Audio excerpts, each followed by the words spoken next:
નમસ્તે મિત્રો, હું છું ડૉક્ટર કલ્પેશ, તમારી સાથે સામર્થ્ય સ્ટડી સેન્ટરમાંથી. મિત્રો, આજે છે 14 જાન્યુઆરી.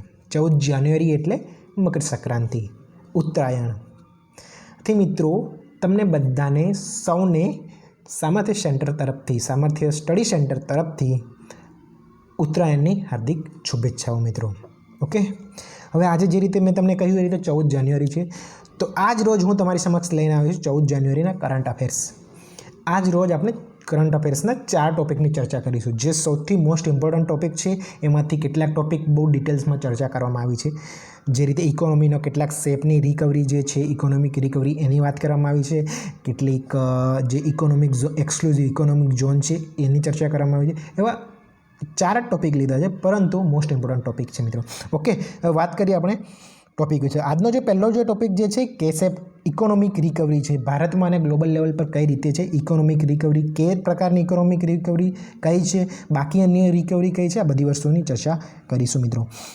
બીજા નંબરનો જે ટોપિક જે છે એ છે આપણો નેકા ફંક્શન વિશેનો. નેકા ફંક્શન કોના દ્વારા આયોજિત કરવામાં આવ્યું હતું, એનું ફૂલ ફોર્મ શું થાય છે, એના દ્વારા કયું પોર્ટલ લોન્ચ કરવામાં આવ્યું હતું, આ બધી વસ્તુની ચર્ચા કરીશું મિત્રો. એની અંદરથી એકાદ બે ક્વેશ્ચન પૂછવાની ખાસ શક્યતા રહેલી છે મિત્રો. ઓકે, બીજા નંબરનો જે ટોપિક જે છે લીગલ એન્ટિટી આઇડેન્ટિફાયર, LEI વિશેનો છે. એ શું છે એની વિશે આપણે વિસ્તૃતમાં ચર્ચા કરીશું. હવે ચોથા નંબરનો જે ટોપિક જે છે સી વિઝિલ એક્સરસાઇઝ વિશેનો છે. સી વિઝિલ 21 એટલે આ અત્યારે 2021નું સાલ છે, એના પ્રમાણે 21 એટલે કે સી વિઝિલ 21 એક્સરસાઇઝ છે. એક્સરસાઇઝ શું છે, કયા દેશની છે, આ બધી જ વસ્તુની ચર્ચા આપણે કરીશું મિત્રો. ઓકે, એટલે એન્ડ સુધી બનેલા રહેજો મિત્રો. એની અંદર આપણે મેરીટાઈમ ઝોન વિશેને પણ એક્સ્ટ્રા ચર્ચા કરીશું, અને કોસ્ટ લાઇન જે આપણા મેપની જે કોસ્ટ લાઇન છે એની પણ આપણે ચર્ચા કરીશું મિત્રો. હવે આપણે આપણા પહેલા ટોપિક તરફ આગળ વધીએ. શું છે કે શેપ રિકવરી. ભારતમાં કે શેપ રિકવરી જે ઇકોનોમિક જીડીપી જે રિકવરી છે, ભારતની ઇકોનોમી છે એ કે શેપ પ્રમાણે રિકવર થઈ રહી છે એવું માનવું છે મિત્રો. હવે જે કે શેપ રિકવરી એટલે શું? કે શેપ રિકવરી જે છે એ વી શેપ રિકવરી અને એલ શેપ રિકવરી, આ બંનેનું મિશ્રણ થઈને કે શેપ રિકવરી બનાવવામાં આવી છે મિત્રો. હમણાં અહીં હેડલાઇન હું તમને બતાવું. ઇન્ડિયન એક્સપ્રેસમાં હેડલાઇન હતી એક્સપ્લેન. આ 12 જાન્યુઆરીનું જ ઇન્ડિયન એક્સપ્રેસ છે, જેની અંદર છે કે explain what is K shape economy recovery and what are its implications. એટલે આ ટોપિક જે છે આપણે ખાસ મોસ્ટ ઇમ્પોર્ટન્ટ બની જાય છે પ્રિલિમ્સ માટે પણ અને મેઇન્સ માટે પણ. ઓકે, હવે એના અંદર જ ઇન્ડિયન એક્સપ્રેસે આ ડિટેલ્સમાં ચર્ચા કરવામાં આવી હતી કે vote is K shape recovery. એના વિશે આપણે જોઈએ, પણ એ પહેલાં આપણે જોઈ લઈએ કે બાકીની રિકવરી કઈ રીતની છે, બાકીની રિકવરીને કઈ રીતે આપણે ચર્ચા કરીએ. હવે વાત કરીએ પહેલી રિકવરી કઈ છે, ઝેડ શેપ રિકવરી. કઈ છે અહીં તમે જોઈ શકો છો. આ જે છે એ ઝેડ ટાઈપની, હે ને, ઝેડ આ રીતે. એટલે આ જે રિકવરી છે ઝેડ ટાઈપની રિકવરી. એટલે ઝેડ ટાઈપની રિકવરીમાં શું થાય તો મિત્રો, આપણો જે આ જે છે એસ્ટિમેટેડ જીડીપી હતો, કે મતલબ કે કોરોના આવ્યો એ પહેલાં આપણી જીડીપી જે છે, જીડીપી લેવલ એ આ રીતનું વધશે એવું આપણે એસ્ટિમેટ કર્યું હતું. આ રીતનું વધશે એવું આપણે એસ્ટિમેટ કર્યું હતું.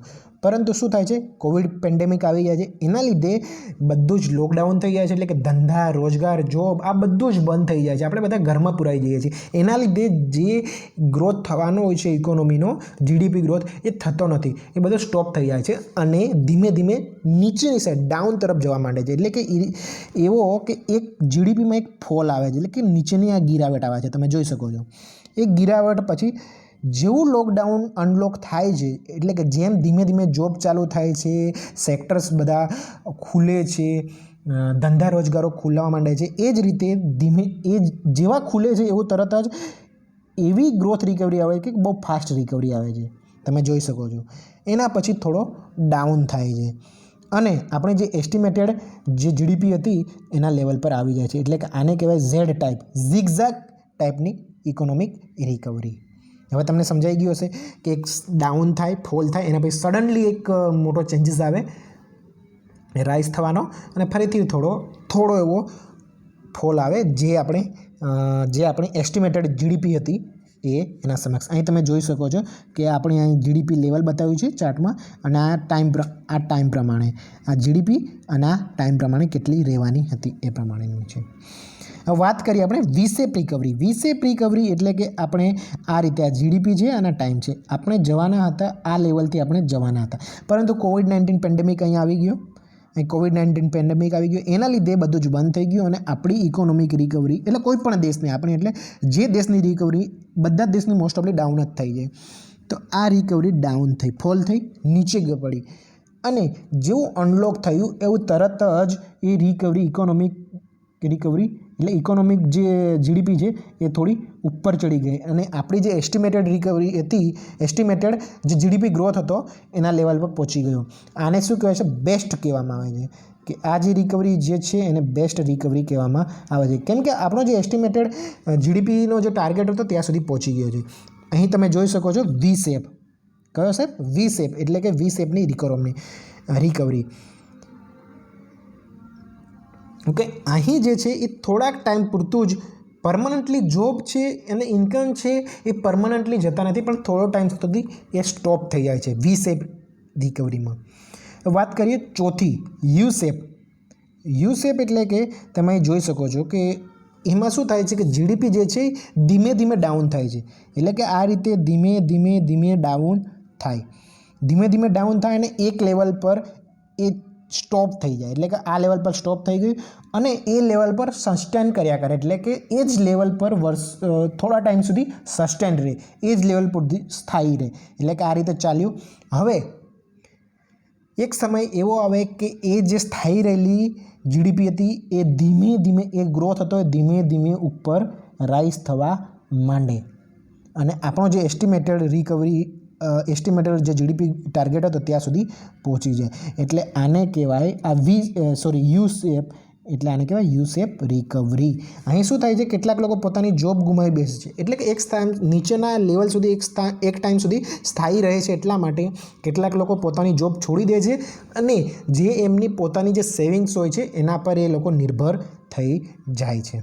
તમને સમજાઈ જ ગયું હશે કે ઝેડ ટાઈપની રિકવરી એટલે શું, વી શેપની રિકવરી એટલે શું અને યુ શેપની રિકવરી એટલે શું. હવે વાત કરીએ આપણે ડબલ્યુ ટાઈપની રિકવરી. જે જીડીપી જે છે એ આ લેવલ પર વધવાની હતી, પરંતુ થયું નહીં એવું. હવે શું થાય છે કે આપણે આ રીતે ચાલતા હતા. કઈ રીતે? આ રીતે ચાલતા હતા. સડનલી આવી જાય છે કોરોના પેન્ડેમિક, એટલે કે આપણી જીડીપી આ રીતની ઘટી. હવે અનલોક થયું એટલે આપણે આ રિકવરી થોડી જીડીપી આપણી થોડી વધી અને હમણાં જે રીતે ઇંગ્લેન્ડમાં બીજો એક સ્ટેન આવ્યો, કોરોનાનો બીજો એક પ્રકાર આવ્યો, એના લીધે ફરીથી લોકડાઉન થયું. એટલે કે એવી સિચ્યુએશનમાં ફરીથી જે ગ્રોથ થઈ હતી, જે રાઇઝ થઈ હતી, સડનલી બીજી વાર પડે છે નીચે. ક્યાં પડે છે?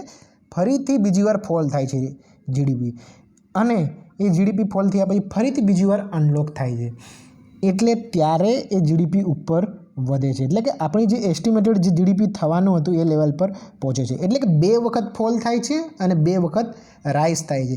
એવી રિકવરીને આપણે શું કહીશું? W shape. આ તમે જોઈ શકો છો, આ તમે અહીં જોઈ શકો છો, આ ડબલ્યુ શેપ. ઓકે,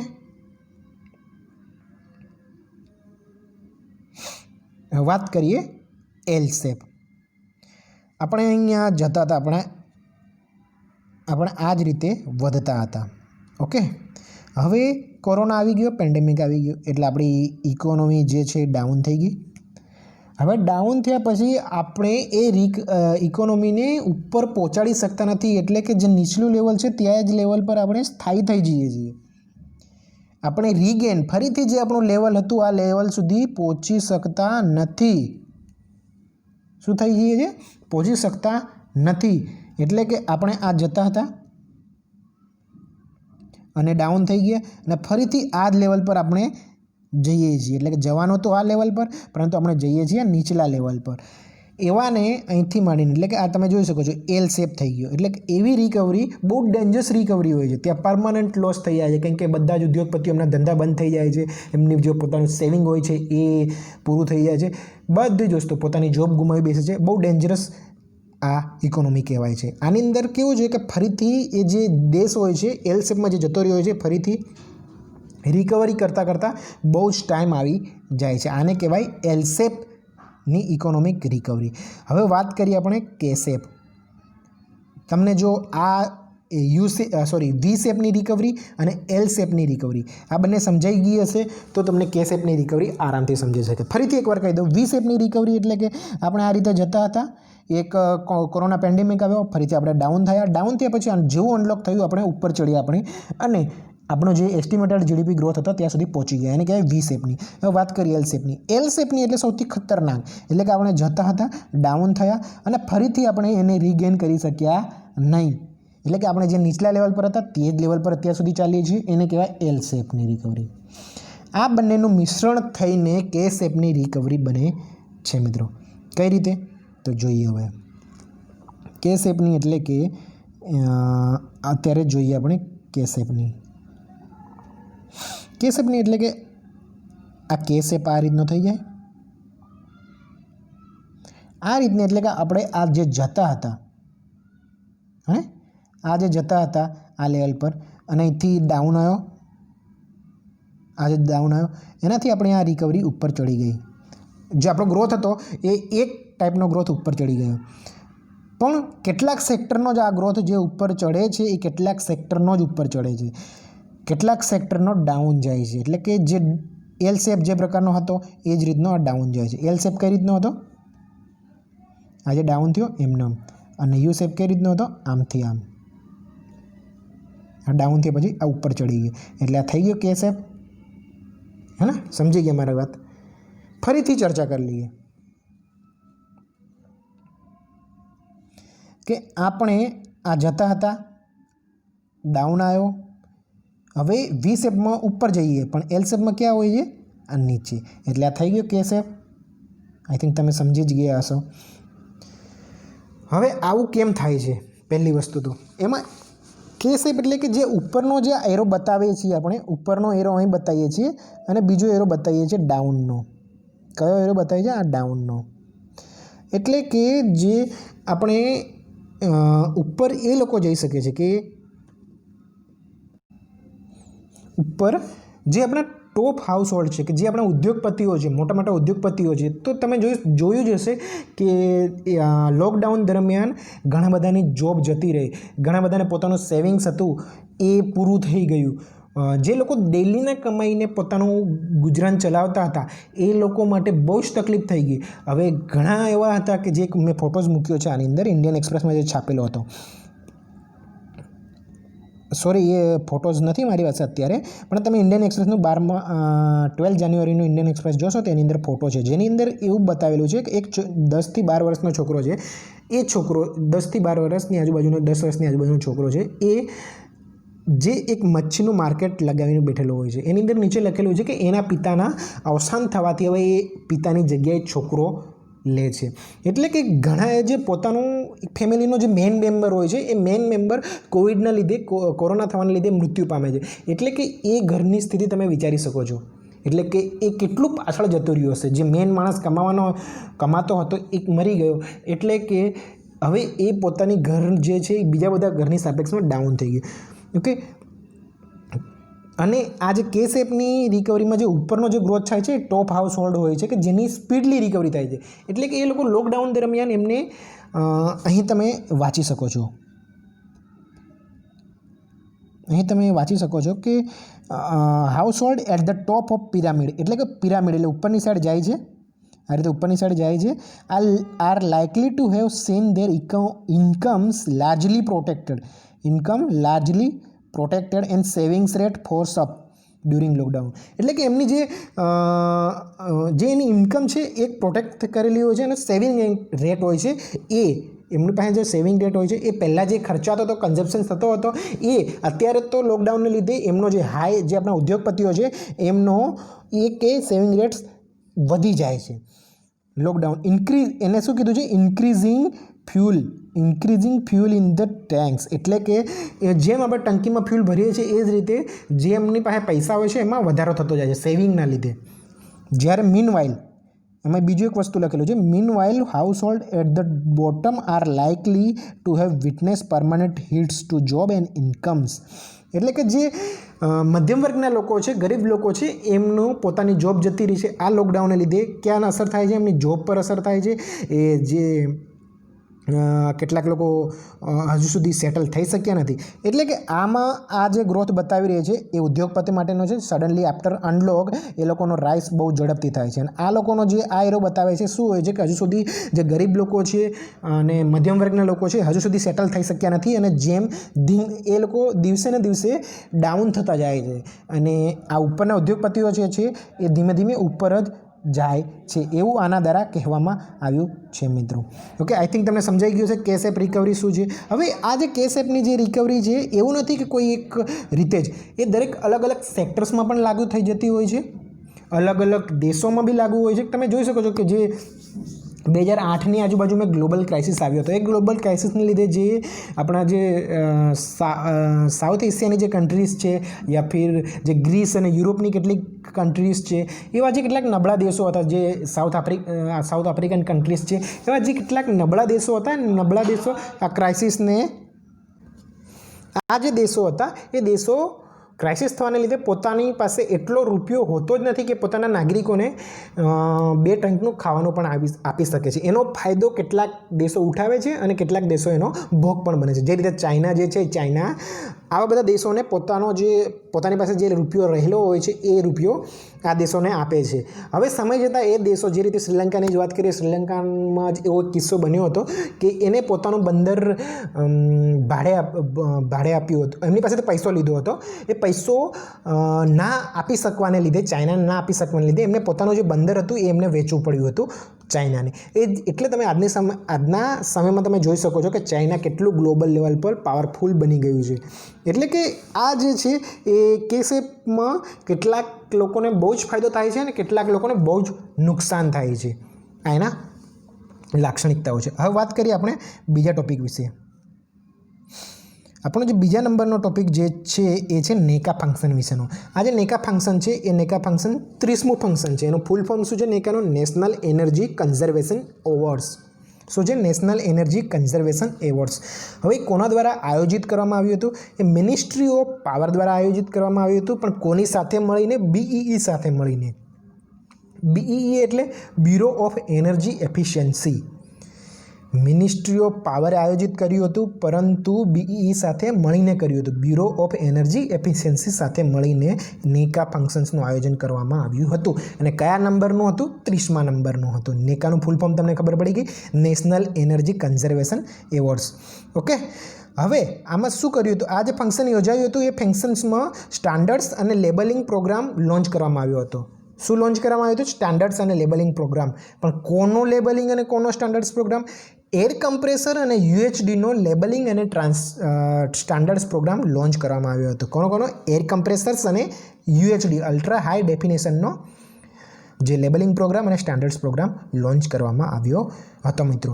બીજું એક વસ્તુ આની અંદર એક પોર્ટલ બી એક લોન્ચ કરવામાં આવ્યું હતું. શું હતું? કે જે આપણે હમણાં થોડી વાર પહેલાં જ વાત કરી, BEE bureau of energy efficiency. શું? Bureau of energy efficiency. આ BEE એક MIS પોર્ટલ લોન્ચ કર્યું હતું. શું કર્યું હતું? એક MIS પોર્ટલ લોન્ચ કર્યું હતું. MIS એટલે કે મેનેજમેન્ટ ઇન્ફોર્મેશન સિસ્ટમ. એ જે પોર્ટલ લોન્ચ કર્યું હતું એ પોર્ટલનું નામ શું હતું? સાથી. આ સ્પેલિંગ ખાસ યાદ રાખજો, સાથી. સાથીમાં શું છે? SAATHEE. પાછળ ડબલ ઈ લાગે છે. એવા જ સાથી નામના બીજા 2 પોર્ટલ છે. એક SAATHI અને ACTHI. આવા 2 અન્ય પોર્ટલ પણ અવેલેબલ છે. એટલે કે જ્યારે તમને BEE દ્વારા બનાવેલા MIS પોર્ટલની વાત કરીએ ત્યારે શું કહેવાનું? SAATHEE. એનું વિશેષતા શું છે? એનું જે ફૂલ ફોર્મ છે એ જ એની વિશેષતા છે. એનું ફૂલ ફોર્મ શું છે? State wise actions on annual targets and headways on energy efficiency. એટલે કે સ્ટેટ વાઇઝ એક્શન્સ લેવામાં આવશે. સ્ટેટ વાઇઝ રાજ્યો પ્રમાણે એક્શન્સ લેવામાં આવશે, પરંતુ શેના પર? એનર્જી એફિશિયન્સી છે. એનર્જી એફિશિયન્સી છે એનો જે ટાર્ગેટ જે છે એ કે એનર્જી એફિશિયન્સી બની સારી એવી આપણે કરી શકીએ એના માટેનો જે ટાર્ગેટ બનાવવામાં આવશે, એના માટેનો જે પ્રયત્ન કરવામાં આવશે એ સ્ટેટ વાઇઝ શું હશે એ આ પોર્ટલમાં મૂકવામાં આવશે. હવે સાથી નામનું પોર્ટલ કોના દ્વારા બનાવવામાં આવ્યું? BEE દ્વારા બનાવવામાં આવ્યું. BEE કોનો પાર્ટ છે? મિનિસ્ટ્રી ઓફ પાવરનો. समझाई गયું. એટલે પૂછે કે સાથી પોર્ટલ્સ કોના દ્વારા? બ્યુરો ઓફ એનર્જી એફિશિયન્સી દ્વારા અને મિનિસ્ટ્રી ઓફ પાવર દ્વારા લોન્ચ કરવામાં આવ્યું છે મિત્રો. ખબર પડી ગઈ? આ સાથી પૂછવાની જીપીએસસીમાં પૂછવાની ખાસ બહુ શક્યતાઓ છે મિત્રો. હવે વાત કરીએ ત્રીજા નંબરનો ટોપિક છે એલઈઆઈ, લીગલ એન્ટિટી આઈડેન્ટિફાયર. હવે લીગલ એન્ટિટી આઈડેન્ટિફાયર શું છે? એને આરબીઆઈ દ્વારા ઇન્ટ્રોડ્યુસ કરવામાં આવ્યો છે. શું છે? એક 20 ડિજિટનો એક નંબર છે. શું છે? એક 20 ડિજિટનો નંબર છે જેને આરબીઆઈ દ્વારા ઇન્ટ્રોડ્યુસ એટલે કે બજારમાં મૂકવામાં આવ્યો છે. હવે 20 ડિજિટનો નંબર છે, પણ એને કયો નંબર છે? એવો તો જેમ આપણે આધાર કાર્ડનો નંબર આવે છે એવો જ આ એક નંબર છે. એનો ઉપયોગ શાનામાં થશે? કે જે આપણે લાર્જ વેલ્યુ ટ્રાન્ઝેક્શન છે, જે કે વધારે મોટા પ્રમાણનો જે આંકડો જે છે, એક પૈસા જેને આપણે ટ્રાન્સફર કરવાના હોય છે, મોટી મોટી કરોડોમાં હોય છે, લાખોમાં હોય છે, આવા ટ્રાન્સફર માટે આ 20 ડિજિટનો નંબર ઉપયોગમાં લેવામાં આવશે. એ જે નંબર છે સેન્ટ્રલાઇઝ હશે, એટલે આખા ભારતમાં એ લાગુ કરશે.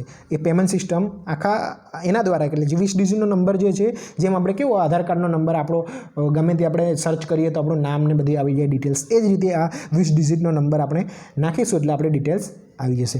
હવે આવા જે લાર્જ વેલ્યુ ટ્રાન્ઝેક્શન માટે બીજા કયા આપણે સિસ્ટમ આપણે ત્યાં અવેલેબલ છે? એમાંથી એક સિસ્ટમ છે IMPS. ખાસ યાદ રાખજો, IMPS એનું ફૂલ ફોર્મ શું થાય છે? Immediate payment system.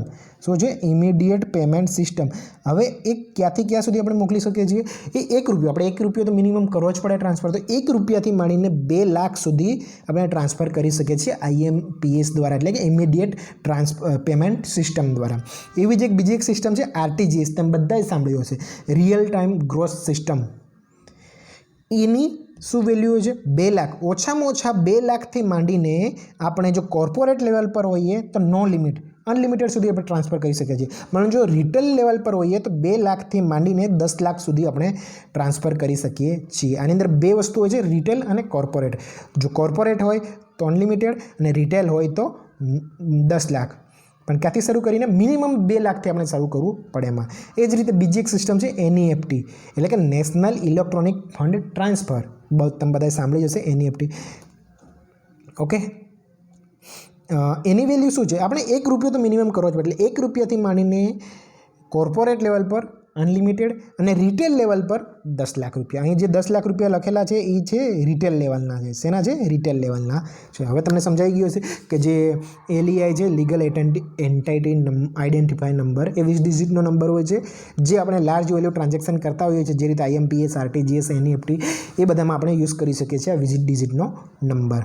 ઓકે, હવે વાત કરીએ આપણે છેલ્લા ટોપિક તરફ. છેલ્લો જે ટોપિક જે છે CVISL 21. હવે આ જે છે 2nd એડિશન છે. આમાં બીજો કોઈ દેશ ભાગ લેતો નથી. ભારતની પોતાની નેવલ એક્સરસાઇઝ છે, નેવી એક્સરસાઇઝ છે. ક્યાં યોજાય છે? નેવી એટલે આવી ગયું ઇન્ડિયાની જે કોસ્ટ લાઇન છે, એ કોસ્ટ લાઇનને ડિફેન્સ કરવા માટે જે એક્સરસાઇઝ આપણે યોજીએ છીએ એ એક્સરસાઇઝ છે. હવે આ જે એક્સરસાઇઝ છે એ તમે જોઈ શકો છો બાય ઇન્યુઅલ એક્સરસાઇઝ છે. શું છે? ઇન્યુઅલ એટલે કે દર 2 વર્ષે એકવાર. ક્યારે? દર 2 વર્ષે. ઓકે, 2021માં બીજું એડિશન છે, હમણાં જ આપણે વાંચ્યું બીજું એડિશન છે. તો પહેલું એડિશન કેવું હોય? 2 વર્ષ પહેલાંનું, એટલે કે 2019માં પહેલું એડિશન CVISL 21નું કર્યું હતું મિત્રો. આપણી કોસ્ટ લાઇન કેટલી છે લાંબી? ખાસ કે આપણે કોસ્ટ લાઇન તો જોઈ લીધી, પણ આપણે કોસ્ટ લાઇન કેટલી લાંબી છે? આપણી કોસ્ટ લાઇન જે છે 7516 કિલોમીટર લાંબી કોસ્ટ લાઇન છે.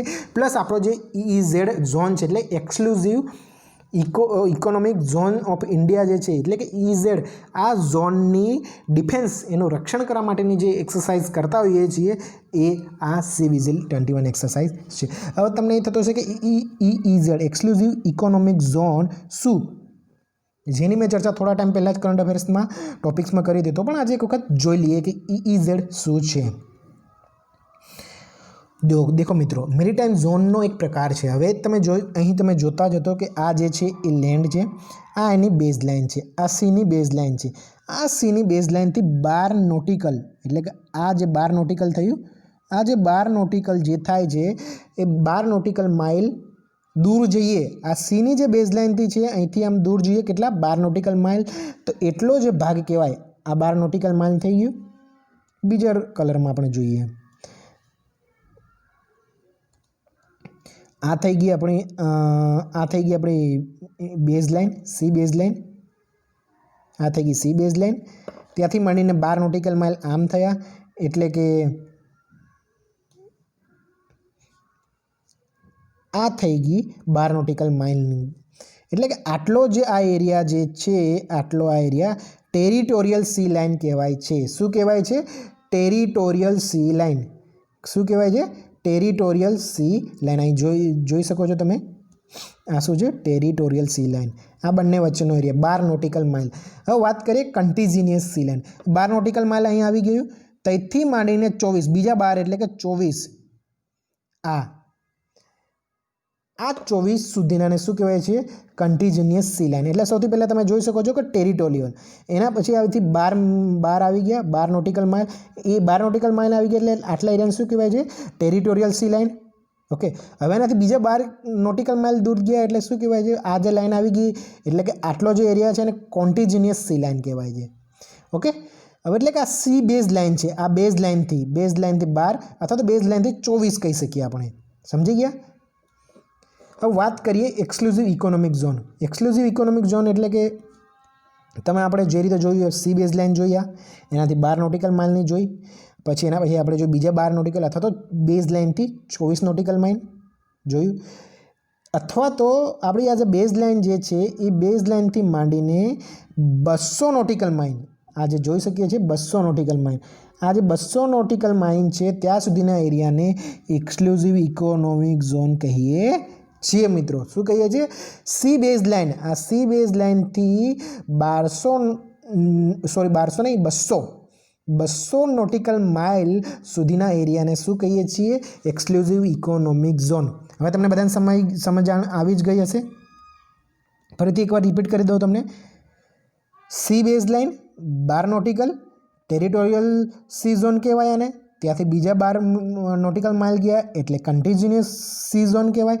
અને ફરીથી 200 નોટિકલ માઇલ સુધી આપણે આગળ વધ્યા એટલે કે સી બેઝ લાઇનથી 200 નોટિકલ, સી બેઝ લાઇનથી 200 નોટિકલ એટલે એને શું કહીશું આપણે? EEZ, exclusive economic zone.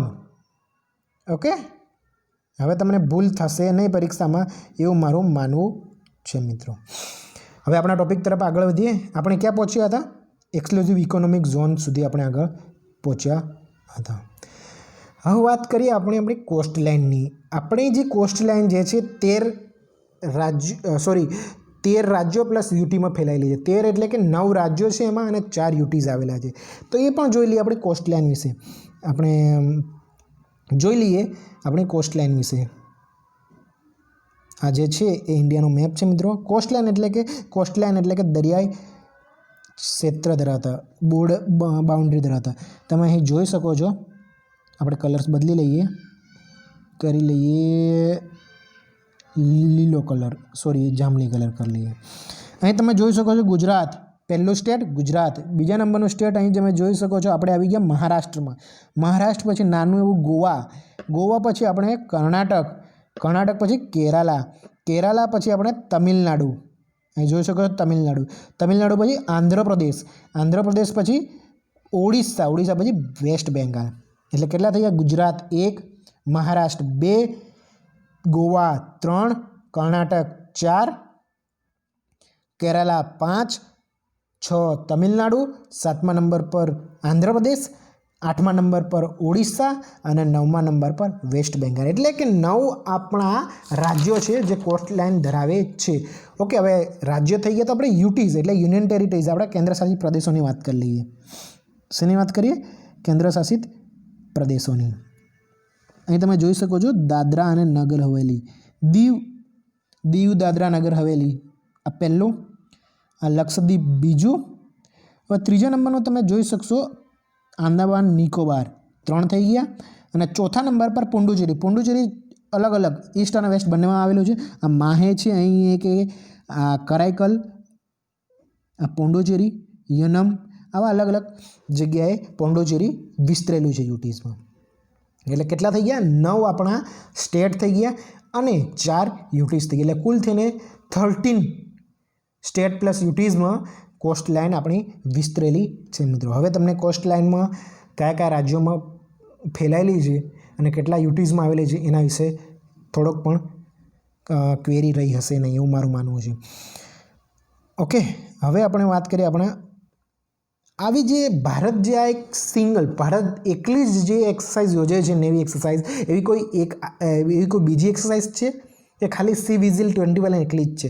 નહીં, એવી બીજી એક એક્સરસાઇઝ છે ટ્રોપેક્સ. શું છે? ટ્રોપેક્સ. ટ્રોપેક્સનું ફૂલ ફોર્મ શું થાય છે? Theatre level readiness operational exercise. Theatre level readiness operational exercise.